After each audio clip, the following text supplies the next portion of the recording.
আজকে আমরা যেটা শিখবো সেটা হচ্ছে গিয়ে ফুরিয়ার সিরিজের যে ফুরিয়ার কোএফিসিয়েন্টগুলো ছিল a0 an bn এগুলো কিভাবে ডিটারমাইন করে সেগুলো আমরা দেখব। তো তোমরা যদি কেউ আগের ভিডিওটা না দেখে থাকো তাহলে অবশ্যই দেখে নিও, সেখানে আমি ফুরিয়ার সিরিজ সম্পর্কে বলেছি। এবার আজকে যেটা শিখবো সেটা হচ্ছে গিয়ে সেই ফুরিয়ার সিরিজে যে ফুরিয়ার কোএফিসিয়েন্টগুলো থাকে সেই ফুরিয়ার কোএফিসিয়েন্টগুলো কিভাবে ক্যালকুলেশন করে সেটা। যেমন a0 যে কোএফিসিয়েন্টটা ছিল সেটাকে কিভাবে ক্যালকুলেট করব। তো সাপোজ আমি কনসিডার করছি যে আমাদের কাছে একটা পিরিয়ডিক ফাংশন রয়েছে, সাপোজ সেটা f(x) এবং যার পিরিয়ডটা 2π। ওকে, মানে 0 থেকে 2π হচ্ছে গিয়ে তার পিরিয়ড।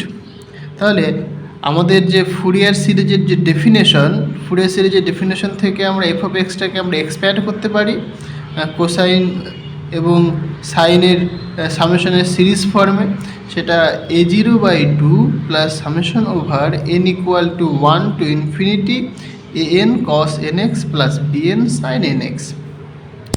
এইবার এই a0 যে কোএফিসিয়েন্টটা রয়েছে এটাকে বের করার জন্য আমি যেটা করব কি, বোথ সাইডে ইন্টিগ্রেশন নেব, কি 0 থেকে 2π পর্যন্ত, 0 থেকে 2π পর্যন্ত ইন্টিগ্রেশন নেব উইথ রেসপেক্ট টু এক্স।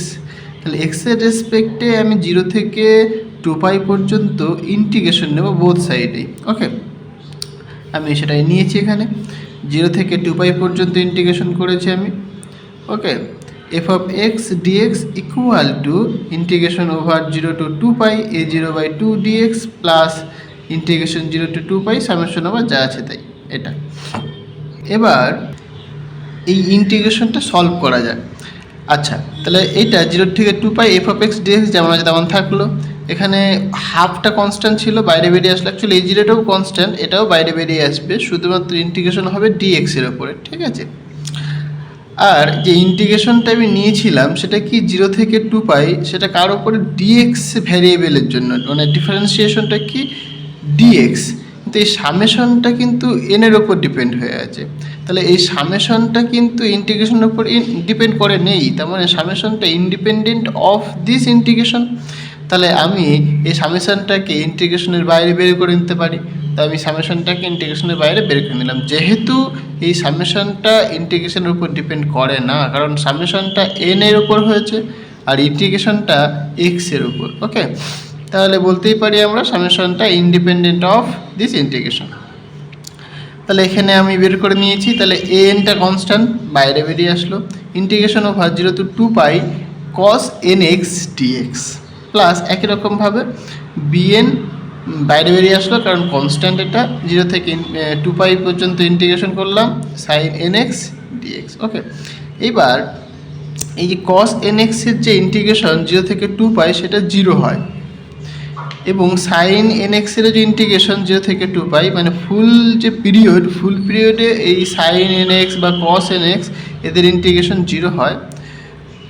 যদি তোমাদের কোনো অসুবিধা হয় এই ইন্টিগ্রেশনে করতে, তাহলে আমাকে অবশ্যই কমেন্ট করে জানাবে, আমি নেক্সট ভিডিওতে অবশ্যই ইন্টিগ্রেশনগুলো কি করে হয় সেটা আমি দেখিয়ে দেব।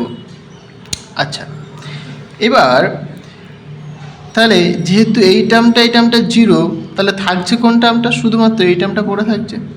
তাহলে আমি লিখতে পারি 0 থেকে 2π f(x) dx equal two a0/2, কারণ a0 কনস্ট্যান্ট বাইরে বেরিয়ে চলে আসলো, তাহলে dx এর ইন্টিগ্রেশন করলে পরে x হয়, এবং লিমিটটা কি 0 থেকে 2π, তাহলে 0 থেকে 2π, আর এটা 0 তাই 0 লিখলাম। তাহলে ইকুয়াল টু a0/2 ইন্টু, এটা আমি যদি আপার লিমিট মাইনাস লোয়ার লিমিট বসাই তাহলে 2x হয়, 2π হয়। তাহলে এখানে 2 2 কেটে পাই থাকে, তাহলে সেখান থেকে আমরা ক্যালকুলেশন করে আমরা কি করতে পারি যে a0 ইকুয়াল টু লিখতে পারি, এই পাইটা নিচে চলে আসবে, তাহলে 1/π 0 থেকে 2π f(x) dx, এটা আমাকে মনে রাখতে হবে। ওকে, তাহলে এখান থেকে আমরা কি বের করতে পারবো, a0 যে কনস্ট্যান্ট বা কোএফিসিয়েন্টটা সেটা আমরা বের করতে পারবো। যদি আমাদের কাছে ফাংশনটা জানা থাকে তাহলে আমরা কি ইজিলি a0টা বের করতে পারবো।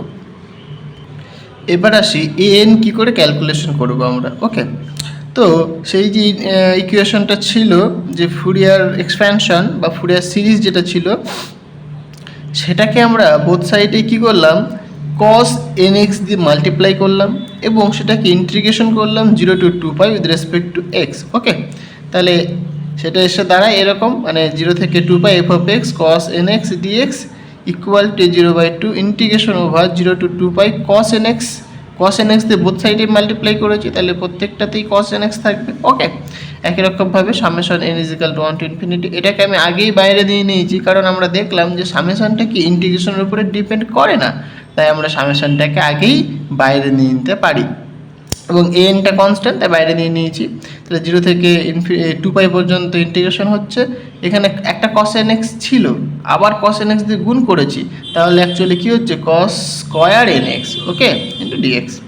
একই রকমভাবে plus summation over n is equal to 1 to infinity bn integration 0 to 2 pi cos n x দিয়ে মাল্টিপ্লাই করা আছে, তাই কস এন এক্স থাকছে, ইন্টু সাইন এন এক্স ছিল, তাই সাইন এন এক্স থাকছে, ডিএক্স। এবার এখানে যেহেতু 0 to 2 পাই ইন্টিগ্রেশন হয়েছে, মানে একটা ফুল পিরিয়ডে ইন্টিগ্রেশন হচ্ছে কস এন এক্সের, তাহলে এটাও 0 হবে। ওকে, আর এখানে এই কস স্কোয়ার এন এক্সটাকে আমরা ভাঙতে পারি কি করে, নাকি 2 দিয়ে এখানে যদি গুণ করি আর এটাকে যদি 2 দিয়ে ভাগ করি, তাহলে কি হবে 2 কস স্কোয়ার এন এক্স, সেটা একটা সূত্র আছে, তাহলে আমরা 2 দিয়ে গুণ ভাগ করলাম, তাহলে 2 কস স্কোয়ার এন এক্স, এটাকে যদি আমরা ভাঙি, মানে এটা একটা সূত্র আছে, সেই সূত্রটা কী হয় সেটা আমরা দেখব। একই রকমভাবে এই cos n x sine n x, এটাকেও কী করতে পারি আমরা 2 দিয়ে যদি গুণ করি, তাহলে একটা সূত্র পড়ে যাবে, তাহলে 2 দিয়ে গুণ করলাম, 2 দিয়ে ভাগ করি, এই 2 দিয়ে গুণ করে 2 দিয়ে ভাগ করলাম, তাহলে এইটা একটা সূত্র হচ্ছে, এটা কি সাইন, মানে actually 2 sine theta cos theta যে সূত্র হয় সাইন 2 থিটা। ওকে, আর এটা একটা সূত্র হয়, সেটা আমরা কি দেখছি। সাপোজ এরকম যদি আমরা জানি যে cos 2 থিটা ইকুয়াল টু কি cos square theta minus sine square theta, ঠিক। এবার cos স্কোয়ার এন এক্স বলেছে, তার মানে কসের টার্মসে রাখতে বলেছে, তো তাহলে কসটা যেমন থাকলো cos square theta minus sine square থিটাকে আমরা আবার লিখতে পারি কি 1 minus cos square theta. Okay, এখান থেকে cos স্কোয়ার থিটা থাকছে, এবার এটা যদি ভেঙে দিই, মানে মাইনাসটা ভেতরে ঢোকে, তাহলে মাইনাস মাইনাসে এই মানে অ্যাকচুয়ালি কী হবে cos square theta minus 1 minus মাইনাসে প্লাস cos স্কোয়ার থিটা, তাই তো। তাহলে দুটো cos স্কোয়ার থিটা তাহলে মিলে গিয়ে 2 cos স্কোয়ার থিটা মাইনাস 1, তাহলে এই যে 2 cos স্কোয়ার থিটা ইজিক্যালটা আমরা কি লিখতে পারি যে cos 2 থিটা প্লাস 1, তাহলে 2 cos square theta is equal to একটা দিকে চলে আসবে, তাহলে 1 প্লাস cos 2 থিটা। এখান থেকে একই রকমভাবে আমি সাইন স্কোয়ার থিটা বের করতে পারতাম, তাই তো 2 সাইন স্কোয়ার থিটা, তাহলে কসটাকে ভাঙতে হতো। ওকে, তখন আসতে কি 1 মাইনাস cos 2 থিটা। ওকে, তো সেটাই আমরা এখানে পুট করবো। এবারে আমি তাহলে এইটুকুনের জায়গায় আমি পুট করতে পারি এটা, এখানে থিটা মানে কি বেসিক্যালি এন এক্স, রাইট। তাহলে এখানে আমরা কি করেছি বেসিক্যালি 2 cos স্কোয়ার যে এন এক্স তার জায়গায় মানটা বসিয়ে দিয়েছি, আর ওখানে 2 sine n x cos n x এর মান লিখেছি কি সাইন 2 এন এক্স, মানে অ্যাকচুয়ালি আমরা জানি যে কি 2 sine theta cos theta is equal to কী হয় সাইন 2 থিটা, এগুলো সূত্র আমাদের। ওকে, তাহলে সেখানে বসিয়ে দিয়েছি আমরা। এবার এইখানে আমরা দেখতে পাচ্ছি যে 0 to 2 পাই যে ফুল পিরিয়ডে সাইন, মানে এটা অ্যাকচুয়ালি কি একটা থিটা একটা পুরোটা মিলে এখন, তাহলে এটার ইন্টিগ্রেশন করলে কি 0 দেখেছি আগেও, তাহলে এখানেও 0 হবে। ওকে, এবার এখানে কি করলাম এই যে এটাকে ভেঙে দিলাম, ভেঙে কি করছি তা এখানে ডিএক্সটাকে ভেতরে ঢুকালাম প্লাস cos 2nx এটাকে ভেতরে ঢুকিয়ে দিলাম। ওকে, তাহলে integration over 0 to 2 pi dx plus 0 to 2 pi cos 2nx dx, তাহলে আবার 0 থেকে 2 পাই ইন্টিগ্রেশন হচ্ছে cos x এর, তাহলে সেটা কী হবে 0 হবে নিশ্চয়ই, তাই না, মানে পুরো ফুল পিরিয়ডের ক্ষেত্রে 0 হয়। আচ্ছা, তাহলে এখানে এবার আমরা লিখতে পারি 0 থেকে 2 পাই আর ডিএক্সে, তাহলে ডিএক্সের ইন্টিগ্রেশন করলে পরে এক্স হয়। এবার লিমিট যদি বসিয়ে দিই তাহলে আপার লিমিট মাইনাস লোয়ার লিমিট সমান শুধুমাত্র এখানে যে লোয়ার লিমিট 0 যেহেতু তাই 2 পাই লিখতে পারি আমরা, তাহলে এটা এসে দাঁড়াচ্ছে আলটিমেট। এখান থেকে আমরা এটা লিখতে পারি কারণ 2 2 কাটছে, তাহলে এটা হলো। এবার কি পাইটা কনস্ট্যান্ট, পাইটা বেরিয়ে চলে আসলো, তাই তো। এবার এই পুরো যে ইন্টিগ্রেশনটা থাকছে এটাকে সিম্পলি আমরা এন দিয়ে লিখতে পারি। ওকে, এই পুরোটাকে আমরা এন বলতে পারি, মানে এই কোএফিসিয়েন্টটা, তাহলে এন ইকুয়ালটা আমরা বলতে পারছি 1/পাই integration over 0 to 2 pi f of x cos nx dx। এটা মনে রাখার একটা ইন্টারেস্টিং টেকনিক কি, অ্যাকচুয়ালি যে an যে কোএফিসিয়েন্টটা কার সাথে ছিল, cos nx এর সঙ্গে ছিল। তাই এখানে দেখা যাচ্ছে যে ইন্টিগ্রেশনেও কিন্তু cos nx টাস। ওকে, তাহলে এইভাবে আমরা মনে রাখতে পারি যে an যে কোএফিসিয়েন্টটা সেটা বেসিক্যালি ফুরিয়ার সিরিজের কার সাথে ছিল, cos nx এর সাথে ছিল। তাই এর ইন্টিগ্রেশনেও মানে এটা যখন আমরা ক্যালকুলেট করব তাহলে ইন্টিগ্রেশনেও কিন্তু f অফ x এর সাথে cos nx থাকবে।